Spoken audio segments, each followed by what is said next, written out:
معنا وقال الله عز وجل ولا تهنوا ولا تحزنوا وأنتم الأعلون إن كنتم مؤمنين. وقال النبي صلى الله عليه وسلم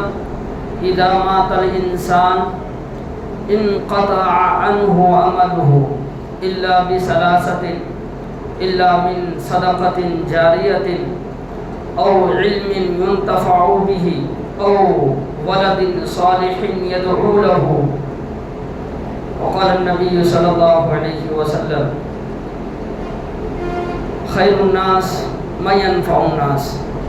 أو كما قال عليه الصلاة والسلام. محترم بزرگوں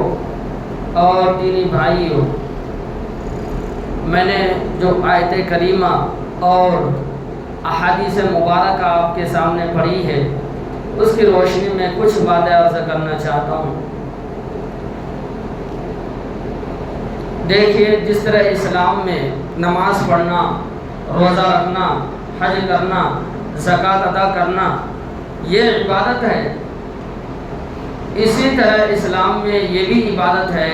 کہ ایک دوسرے کی خیر خواہی، ایک دوسرے کی مدد کرنا، خیر کے کام کرنا، لوگوں کو مدد پہنچانا،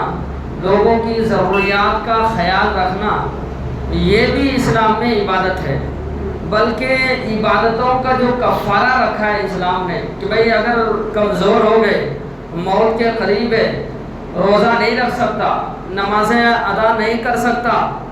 آخری وقت ہے، اب وہ دنیا سے جانے والا ہے، تو کہہ رہا وصیت کر کے جائے گا، کفارہ ادا کرے. روزہ نہیں رکھ سکتا یا روزہ توڑ دیا، روزے کا کفارہ 60 مسکینوں کو کھانا کھلانا،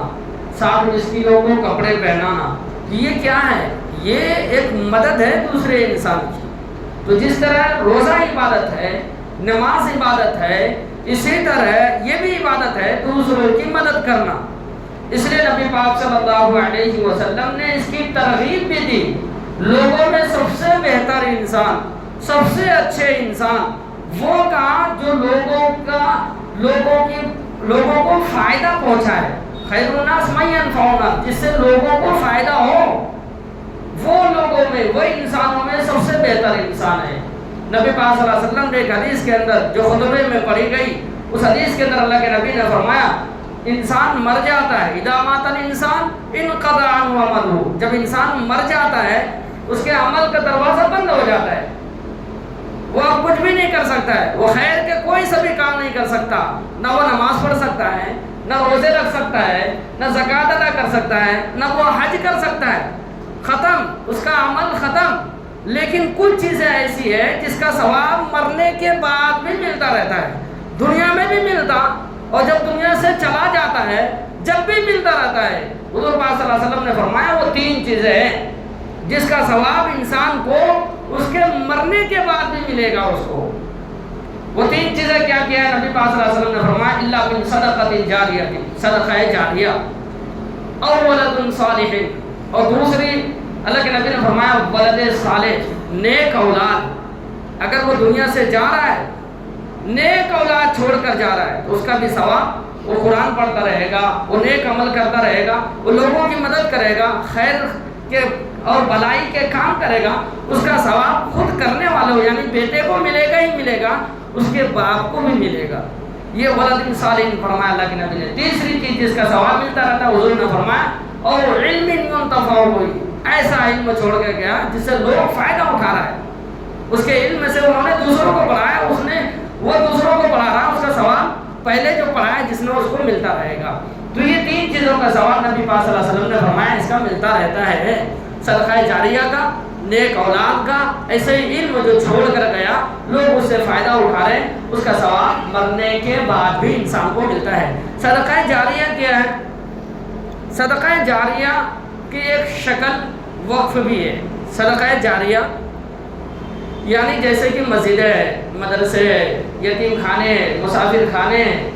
یہ وہ تمام چیزیں ہیں جو صدقہ جاریہ کے اندر آتا ہے. نل لگوا دیا، کنواں کھدوا دیا، بور ڈلا دیا، لوگ اس سے فائدہ اٹھا رہے، پانی پی رہے، تو یہ صدقہ جاریہ ہے. جب تک وہ نل سے پانی پیتا رہے گا، جب تک اس بور سے فائدہ اٹھاتا رہے گا، آپ کو ثواب ملتا رہے گا. قیامت تک یہ مسجد رہیں گی، قیامت تک جتنے لوگ اس مسجد میں نماز پڑھیں گے، سجدہ کریں گے، آپ کو ثواب ملتا رہے گا۔ تو یہ کیا ہے؟ صدقہ جاریہ ہے۔ تو اسی کی ایک شکل ہے وقف۔ وقف عام صدقے کے اندر اور وقف کے اندر تھوڑا سا فرق ہے۔ فرق کیا ہے کہ جو عام صدقہ ہوتا ہے نا، جیسے کپڑے، کھانا، یہ سب ہم تقسیم کرتے ہیں، تو جو کھانا ہے اس کا مالک ہم غریبوں کو بنا دیتے ہیں، پورے ہی کھانے کا مالک بنا دیتے ہیں۔ آپ چاہے آپ کھاؤ، چاہے آپ پھینک دو، کپڑے آپ خود پہنو یا دوسرے کو پہنا دو، یہ ہم غریبوں کو مالک بنا دے رہے ہیں۔ لیکن وقف کے اندر کیا ہوتا ہے کہ وقف جو ہے نا وہ رک جاتا ہے۔ وقف کا معنی نہیں آتا ہے روکنے کے، رک جانے کے، یعنی کہ وہ چیز باقی رہتا ہے، اس سے نفع لوگ اٹھاتے ہیں۔ جیسے کہ یہ مسجدیں ہیں، مسجدیں لوگوں نے وقف کر دی، یا قبرستان لوگوں نے وقف کر دیا، وہ چیز تو باقی ہے، لوگ اس سے فائدہ اٹھا رہے ہیں۔ تو اسی کو کیا ہے؟ وقف کہتے ہیں۔ وقف جب اللہ کے نام سے کر دیا جاتا ہے تو خود جو وقف کرنے والے ہیں اس کو بھی کوئی اختیار نہیں رہتا ہے۔ جب وقف کر دیا اس نے، یہ مسجدیں ہیں، مسجد ان کی کسی کی زمین ہوگی، انہوں نے یہ وقف کر دیا اللہ کے لیے، کیا کر دیا؟ وقف۔ اب اگر وہ بعد میں لینا چاہے کہ میں اس پر کیا ہے دکان بنانا چاہ رہا ہوں، یہ میری جگہ تھی، یہ قیمتی جگہ بن گئی، اب میں نہیں وقف کرنا چاہ رہا ہوں، تو اس جس نے وقف کیا ہے اس کو اختیار ہی نہیں ہے کہ وہ واپس لے لے۔ وقف کرنے والوں کو بھی وقف کر لینے کے بعد واقف کو اختیار حاصل نہیں ہوتا کہ وہ جو ہے نا اپنا وقف کیا ہوا چیز، اللہ کے نام سے دان میں دیا ہوا چیز واپس لے لے، وہ اس کو بھی اختیار نہیں ہوتا ہے۔ وہ اللہ کی ملک میں چلا گیا۔ وہ قیامت تک کے لیے جس چیز کے لیے اس نے وقف کیا تھا، مسجد کے لیے وقف کیا، قیامت تک وہ مسجد ہی رہے گی۔ مدرسے کے لیے وقف کیا، مدرسے ہی رہے گی۔ قبرستان کے لیے وقف کیا، وہ قبرستان ہی رہے گا، اس میں دوسری چیزیں استعمال نہیں کر سکتے۔ کسی نے دبا لیا، کسی نے غصب کر لیا، چھین لیا، زبردستی اس پر قبضہ کر لیا، زبردستی اس پر گھر بنا لیا، دکان بنا لیا، وہ مجرم ہے، وہ اللہ کی ملک کے اندر خیانت کر رہا ہے۔ وہ کل قیامت کے دن اللہ کے یہاں پر جواب دہی ہوگا۔ ایک بالشت بھی مسجد کی زمینیں دبا لی، قبرستان کی درگاہوں کی زمینیں لے لی، وہ کل قیامت کے دن مجرم ہے، وہ حساب دینا پڑے گا اللہ کے سامنے۔ وہ اللہ کی ملک کے اندر، اللہ کی ملکیت کے اندر، اللہ کی زمین کے اندر زبردستی کر رہا ہے وہ۔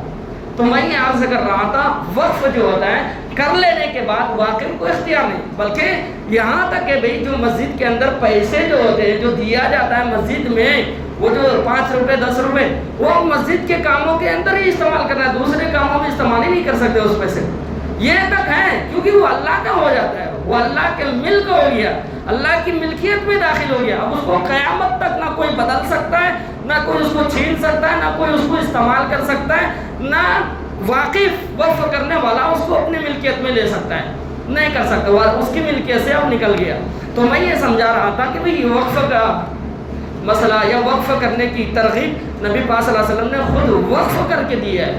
اس کی اہمیت کا پتہ چلتا ہے کہ نبی نے خود وقف کیا۔ وہ جو مسجد نبوی جس کو ہم اور آپ جو ہے نبی پاک صلی اللہ علیہ وسلم کی مسجد کہتے ہیں، مسجد نبوی جس کے اندر 50,000 تقریباً نمازی آتے ہیں، اس میں نماز پڑھ سکتے ہیں ایک وقت کے اندر، وہ مسجد نبی پاک صلی اللہ علیہ وسلم نے وقف کیا۔ روایت کے اندر آتا ہے 2 یتیم بچوں کا تھا وہ، حضرت سہل اور سہیل، ان دونوں سے نبی پاک صلی اللہ علیہ وسلم جب مدینہ ہجرت کر کے آئے تو وہ زمینیں خریدی، اللہ کے نبی نے خرید کر مسلمانوں کے لیے وقف کیا، خرید کر وہ مسجد مسلمانوں کے لیے وقف کیا۔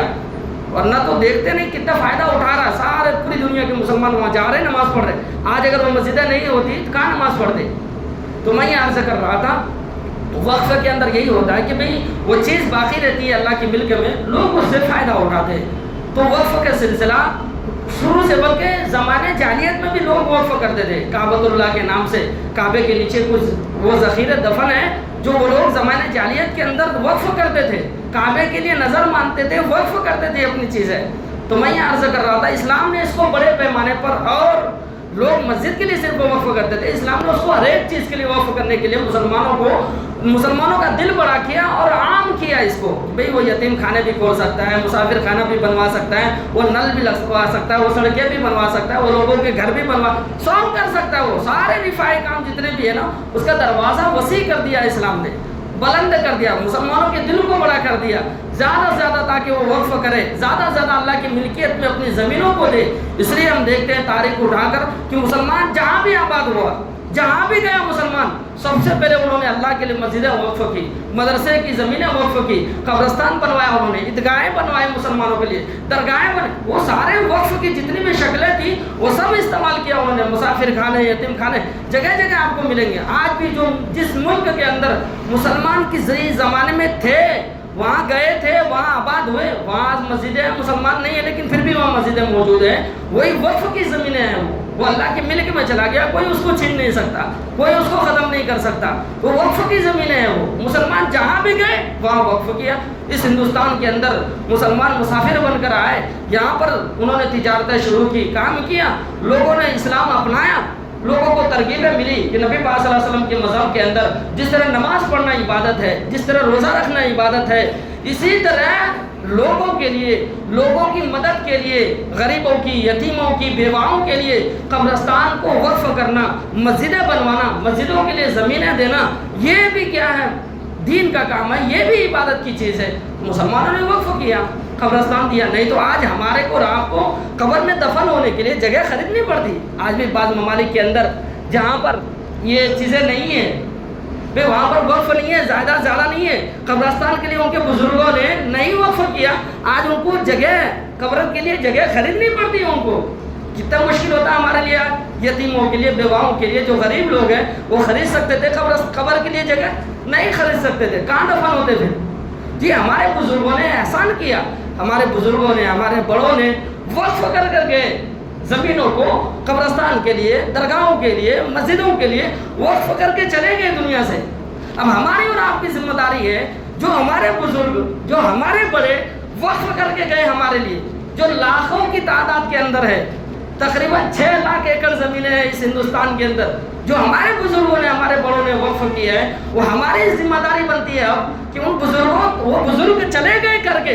ہماری ذمہ داری ہے اس کو بچانا، ہماری ذمہ داری اس کو بچانا ہے۔ اگر کوئی اس کو ہڑپنے کی کوشش کرے، کوئی اس کو چھیننے کی کوشش کرے، ہم خون اور پسینہ دینے کے لیے تیار ہو۔ ان بزرگوں نے اپنی محنت کی کمائی سے لوٹ کر نہیں، چھین کر نہیں، دوسروں کی زمینیں غصب کر کے وقف نہیں کیا جاتا۔ اگر دوسروں کی زمینیں ہم وقف کے نام سے لکھتے ہیں، ہم چلو میں نے وقف کر دیا، گورنمنٹ کی زمین ہو، سرکار کی زمین ہو یا کسی دوسروں کی ہو، میں اگر وقف کر دوں وقف ہوگا ہی نہیں۔ وہ ان بزرگوں نے اپنی ملکیت کی زمین، اپنی جگہ انہوں نے وقف کر دیا، اپنا گھر وہ اللہ کے نام سے دے دیا ان بزرگوں نے۔ ہماری ذمہ داری بنتی ہے ہم اس کی حفاظت کریں۔ اگر کوئی ڈاکہ ڈالنے کی کوشش کر رہا ہے، کسی کی نظریں غلط پڑ گئی ہماری زمینوں کے اوپر، تو ہمارا کام ہے اس کی نظروں کو سدھارنا، اس کے ہاتھ کو، اس کے پنجوں کو مڑوڑنا اور اس کی نیت کو ٹھیک کرنا، یہ ہماری ذمہ داری ہے۔ تو میں یہ عرض کر رہا تھا، ان بزرگوں نے وقف بھی کیا اور وقف کو حفاظت کرنے کے لیے جہاں تک اس کو محفوظ رکھ سکے کہ وہ اللہ کی ملک میں باقی رہے، وہ امین ہے۔ ہم لوگ، ہم امانت اللہ کی ملک میں دینے والوں نے دے دیا، ہماری ذمہ داری اس کی حفاظت کرنا ہے۔ ان بزرگوں نے دینے کے بعد صرف خاموش بیٹھے نہیں رہے، انہوں نے قانون پاس کروایا، انہوں نے قانون بنوایا۔ جب مسلمانوں کی حکومت تھی، مسلمان بادشاہ اس کی حفاظت کرتا تھا، وقف کی جائیداد کی حفاظت مسلمان بادشاہوں کی ذمہ داری میں تھا، وہ حفاظت کرتا تھا، مسجدوں کی، مدرسوں کی، قبرستانوں کی، درگاہوں کی، یتیم خانوں، مسافر خانہ، یہ سب مسلمان بادشاہ کی نگرانی میں ہوتا تھا، وہ حفاظت کرتا تھا۔ مسلمانوں کی حکومتیں ختم ہو گئی، مسلمانوں کی حکومتیں ان کے ہاتھ سے چھین لی گئی، انگریز اس ملک میں قابض ہو گیا۔ انہوں نے اس وقف کی جائیداد کو انہوں نے بھی ہڑپنے کی کوشش کی تھی،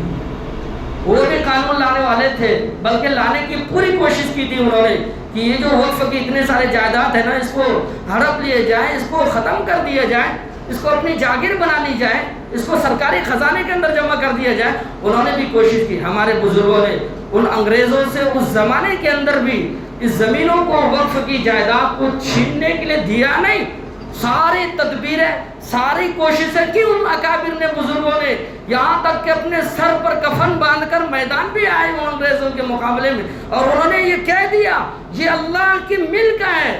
اس کو کوئی بھی دنیا کی کوئی قانون، یہ ہندوستان کی قانون نہیں، یہ انگریزوں کی قانون ہی نہیں، پوری دنیا کی پارلیمنٹ مل کر یہ قانون پاس کر دے، یہ اللہ کی زمین کو چھیننے کے لیے ہم اس کو دینے والے نہیں ہیں، چاہے ہماری گردنیں کٹ جائے۔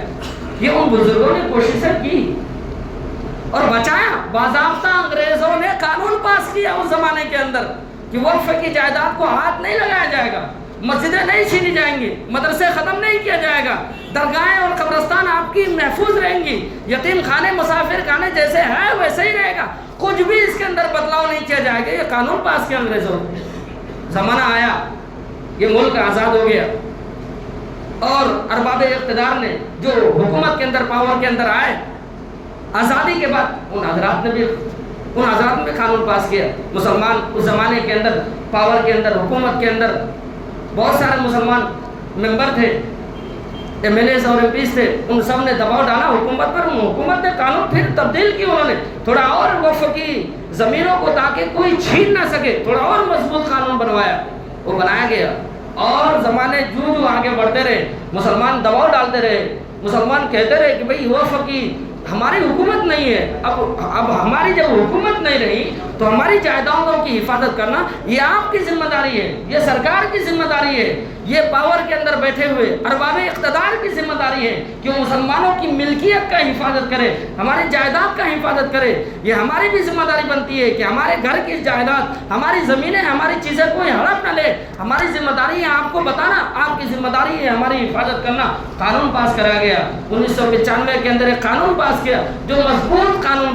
مانا جاتا ہے، وقف کے سلسلے کے اندر مضبوط قانون بنایا جاتا مانا جاتا ہے، اور اسی قانون کی وجہ سے جو ملک کے اندر جو زمینیں وقف کی جو آج اس شکل کے اندر ہے، جو رہی صحیح ہے، جو بچی ہوئی ہے، اسی قانون کے تحت کیا ہے بچی ہوئی ہے ہندوستان کی زمینیں، جو 1995 کے اندر قانون پاس کیا گیا، اسی قانون کے تحت اس قانون کے اندر جو چیزیں محفوظ ہے، ہمارا حکومت سے یہی مطالبہ ہے۔ آج جو یہ نئے وقف ترمیمی بل لا رہے ہیں، جو لا چکا جو قانون بھی بن گیا ہے، اس کے اندر اور اس 1995 قانون کے اندر جو ہے نا بہت زیادہ فرق ہے۔ اسی فرق کو جو یہ قانون لانے کے بعد وہ فرق ختم ہو جا رہا ہے، جس کی وجہ سے جو اس طرح محفوظ ہے یہ زمینیں اور یہ مسجدیں، یہ درگاہیں، یہ قبرستان اس طرح محفوظ نہیں رہیں گی۔ اس لیے جب ہمارے اکابر نے، بزرگوں نے یوں محسوس کیا، وہ سیاسی لیڈران ہو، وہ دینی جماعتوں کے رہبر اور قائدین ہو، وہ جو ہم اور آپ اس کے پیر کے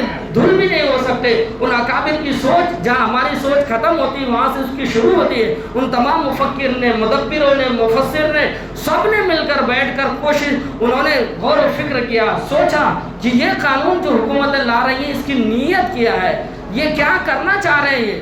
تو ان حضرات نے یہ فیصلہ کیا، اس مقام تک پہنچے وہ حضرات کہ حکومت کی نیت اس سلسلے میں اچھی نہیں ہے، اس کی نگاہ غلط پڑ گئی ہے، ان کا ہاتھ یہ مسلمانوں کی جائیداد کی طرف جو بڑھ رہا ہے نا، یہ بالکل اس کے پنجے غلط پڑ رہے ہیں۔ اس کی نیت آگے چل کر یہ مسلمانوں کو صرف دکھلانے کے لیے کہ آپ کا فائدہ ہوگا، یہ بول تو رہا ہے لیکن فائدہ نہیں ہوگا۔ جو ہے نا رہی صحیح زمینیں وہ بھی چھیننے کی پوری کوشش کر رہا ہے، وہ جائیداد بھی لینے کی پوری کوشش کر رہا ہے۔ اس لیے مسلمان قائدین نے روڈوں پر آ کر جتنے بھی طریقے تھے جمہوری ملک کے اندر رہ کر احتجاج کے اور سرکار تک اپنی آواز پہنچانے کے جتنے بھی طریقے تھے وہ سب طریقے انہوں نے استعمال کرایا اور مسلمانوں کو یہ آواز دیا۔ وہ 7 مئی تک برابر وہ اس احتجاج کو یکے بعد دیگرے ریلی کی شکل میں، احتجاج کی شکل میں، جلسے کی شکل میں، بتی گول کرنے کی شکل، جو بھی جتنے بھی شکلیں ہو سکتی ہے جمہوریت کے اندر رہ کر کہ بھئی ہم کسی سے، ہماری لڑائی کسی قوم سے نہیں ہے، کسی مذہب سے نہیں ہے، ہماری لڑائی سرکار سے ہے، ہماری لڑائی حق کی لڑائی ہے۔ ہم اپنا جمہوری ملک کے اندر رہ کر ہم کسی کے گھر پر پتھر مارنے نہیں جا رہے، ہم یہ کہہ رہے ہیں سرکار سے باور کرا رہے ہیں اور اپنی طاقت دکھلا رہے ہیں، اور یہ کہہ رہے ہیں ہماری اقلیتی برادریوں کے اوپر ظلم ہو رہا ہے، ہمارے حقوق چھینے جا رہے ہیں، اس لیے ہماری آواز کو سنا جائے۔ اور جس طرح 1995 ایکٹ کے اندر مسلمانوں کی وقف کی جائیداد کو جو تحفظات عطا کیا گیا تھا وہ برابر جاری رہے، یہ حکومت تک ہم کیا آواز پہنچانے کے لیے یہ جتنے بھی چیزیں ہو رہی ہیں آپ دیکھ رہے ہیں، یہ سب وہی کوششیں ہیں۔ الحمدللہ یہ کوششیں کامیاب بھی ہو رہی ہیں۔ ایسا نہیں سمجھنا چاہیے کہ ہم لوگ رمضانوں میں، ہمارے بزرگ اکابر وہ رمضانوں میں دھوپ اور پیاس کے اندر روزے رکھ کر بھی میدان کے اندر آئے اور حکومت کو جلسے کیے، انہوں نے دھرنے دیے، انہوں نے ریلیاں کی، انہوں نے رمضان کے مہینے میں اس کا کوئی اثر نہیں ہوا۔ ایسا نہیں ہے 1 مہینے کے احتجاج کے اندر حکومتوں کے اندر بیٹھے ہوئے یا دوسرے حکومتوں کے اندر نہیں ہے، وہ آئندہ حکومت بنانے والے ہیں، اس تک یہ بات پہنچ چکی ہے، یہ مسلمانوں کی طاقت کا اندازہ اس کو ہو چکا ہے۔ وہ کہہ رہے ہیں ہماری حکومت اگر آ گئی تو یہ جو بل ہے نا 2 گھنٹے بھی باقی نہیں رہے گی۔ وہ کہہ رہے ہیں یہ آپ کے ہمارے احتجاج کرنے کا اور ہمارے روڈوں پر نکلنے کا نتیجہ ہے۔ اگر مسلمان ایسے ہی سوتے رہتے تو اب تک حکومتوں کے اندر کی جو بیٹھے ہوئے ہیں ان کی چولیں اور ان کی بنیادیں ہل چکی ہیں اب تک۔ اگر ہم نہ بیدار ہوتے تو یہ بل پاس ہو ہی گیا، قانون بن گیا، نافذ بھی ہو چکا ہوتا۔ تو میں یہ عرض کر رہا کہ اس قانون کے اندر بہت ساری خرابیاں ہیں، اس کی تفصیل میں گنایا جائے آپ کو تو وقت درکار ہے، اس کے لیے گھنٹوں وقت چاہیے۔ کچھ چیزیں جو اس سے پہلے جمعے میں آپ کو بتایا گیا تھا جو زیادہ نقصان دہ ہے اس قانون کے اندر، اس میں ایک یہ ہے وقف بائی یوزر کا مسئلہ ہے کہ جو زمینیں صدیوں سے چلا آ رہا ہے، جو مسجدیں ہیں، درگاہیں ہیں، قبرستان ہیں، اس کو وقف بائی یوزر کہتے ہیں اس کو، یعنی کہ جو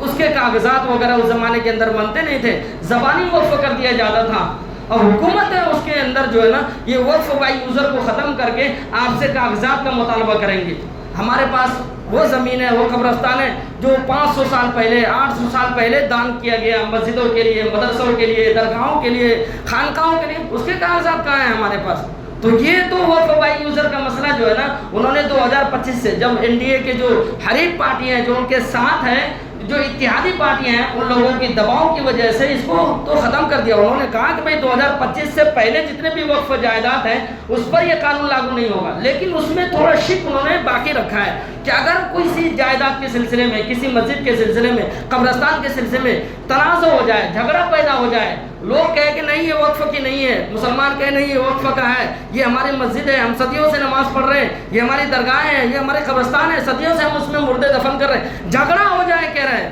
تو کہہ رہا ہے پھر اس زمین کو جو ہے نا سرکار اس زمین کی کاغذات کا مطالبہ کریں گے، آپ سے کہیں گے کہ آپ اس زمین کا، اس مسجد کا، اس قبرستان کا کاغذات دکھاؤ۔ بھائی ہمارے پاس تو اس طرح کی زمینیں، بہت ساری زمینیں ہیں جس کے کاغذات ہمارے پاس ہے ہی نہیں، کیونکہ اس زمانے کے اندر کاغذات پڑتے ہی نہیں تھے۔ اور یہ بھی ایسا نہیں سوچنا چاہیے کہ لوگ جھگڑے کرے گا اس سے، ارے جھگڑے ہو ہی رہے، جب یہ قانون بنا نہیں تھا اس سے پہلے سے بہت ساری مسجدوں کے اوپر جلوس نکال کر، یعنی درگاہوں کے اوپر وہ جھنڈے لگا کر وہ اپنا ہونے کا دعویٰ کر دے رہے۔ اب سن رہے ہیں ہم لوگ، دیکھ رہے ہیں، رات دن دیکھ رہے ہیں، بہت سارے درگاہیں ہیں جس پر کھڑے ہو کر وہ لوگ جو ہے نا وہ اپنے ہونے کا دعویٰ کر دے رہے، نعرے لگا دے رہے وہاں پر کھڑے ہو کر۔ جب قانون نہیں بنا تھا جب یہ حال تھا، اب تو قانون بن گیا، پاس بھی ہو گیا، بلکہ باضابطہ ان حضرات نے جو فرقہ پرستی کے اندر بالکل نفرتی لوگ ہیں، انہوں نے 3000 مسجدوں کی لسٹ بنایا باضابطہ۔ اب گیان واپی کی مسجد ہے، سنبل کی مسجد ہے، اور بھی بہت ساری مسجدیں ہیں ملک کے اندر جس پر اس کی غلط نظریں پڑی ہوئی ہیں، یہاں تک کہ 3000 مسجدوں کی لسٹ بنایا ان حضرات نے کہ اس کو ختم کرنے کے لیے، اس کو اپنا بنانے کے لیے، نہیں یہ جگہ مسجد نہیں ہے مندر۔ یہ جھگڑے آئیں گے، سرکار کہے گی کہ جھگڑے جب ہو گیا نا، اب جھگڑے ہو گیا، کاغذ دکھاؤ، ہمارے پاس تو کاغذ آئے نہیں، تو کیا کہوں گی؟ وہ زمین ہے، وہ درگاہیں، وہ قبرستان جس میں آپ صدیوں سے مردے کو دفن کر رہے ہیں، وہ سرکار کی ہو جائے گی۔ یہ قانون کے اندر ہے، اب بھی وہ بائی یوزر کے تحت ہے، اب بھی یہ شک داخل ہے۔ یہ نہیں سوچنا چاہیے کہ میں سپریم کورٹ نے جو ہے نا بالکل حتمی اور آخری فیصلہ دے دیا، یہ عبوری فیصلہ دیا ہے، وقت جب تک کے لیے دیا انہوں نے روک لگایا، ابھی حتمی فیصلہ نہیں ہے، جب تک پورے حتمی فیصلہ نہ آ جائے سرکار کا اس وقت تک ہمیں جلسے کو اور دھرنے کو جو بھی بزرگوں کی طرف سے آواز دی جائے، مسلم پرسنل لا بورڈ کی طرف سے، اس کو ہمیں چھوڑنا نہیں ہے، ختم کرنا نہیں ہے ابھی، جب تک کہ یہ بل بالکل واپس نہیں ہو جاتا۔ اس میں بہت ساری کمیاں ہیں، ایک خرابی تو یہ ہے، دوسری خرابی اس کے اندر یہ بھی ہے کہ وقف کی جائیداد کو جو ہے نا وہ ایکٹ ہے، لمیٹیشن ایکٹ، جس کو بولتے ہیں کہ بھئی اگر 12 سال یا اس سے زیادہ کسی جگہ پر اگر آپ کوئی قابض ہے وہ اس کی ملکیت شمار ہوتی ہے، اسی کی ملکیت سمجھا جاتا ہے۔ اگر 12 سال آپ کسی جگہ پر ہیں تو اسی کی ملکیت سمجھی جاتی ہے وہ زمین، 12 سال یا اس سے زیادہ۔ لیکن وقف کی جائیداد کو ایسے جو ہندو برادری ہے ان کی جو جائیدادیں ہیں، کرسچن لوگوں کی، بودھ دھرم کے لوگوں کی، ان کی جائیداد کو اور مسلمانوں کی وقف کی جائیداد کو اس قانون سے الگ رکھا گیا تھا۔ لیکن یہ جو نیا بل لا رہا ہے نا، اس بل کے اندر اس قانون سے یہ وقف کی جائیداد کو ہٹا دیا ہے۔ اب اگر اس قانون کا فائدہ یہ ہو رہا تھا جو 1995 یا اس سے پہلے بنایا گیا تھا کہ جو مسلمانوں کی وقف کی جائیداد ہے، مسجدیں ہیں، درگاہیں، قبرستان کی بہت ساری جگہ ایسی ہیں جو پرانے قبرستان تھی، وہ لوگوں نے اس پر قبضہ کر کے گھر بنا لیا، تو اب اس ایکٹ کے تحت جو ہے نا 12 سال یا اس سے زیادہ کبھی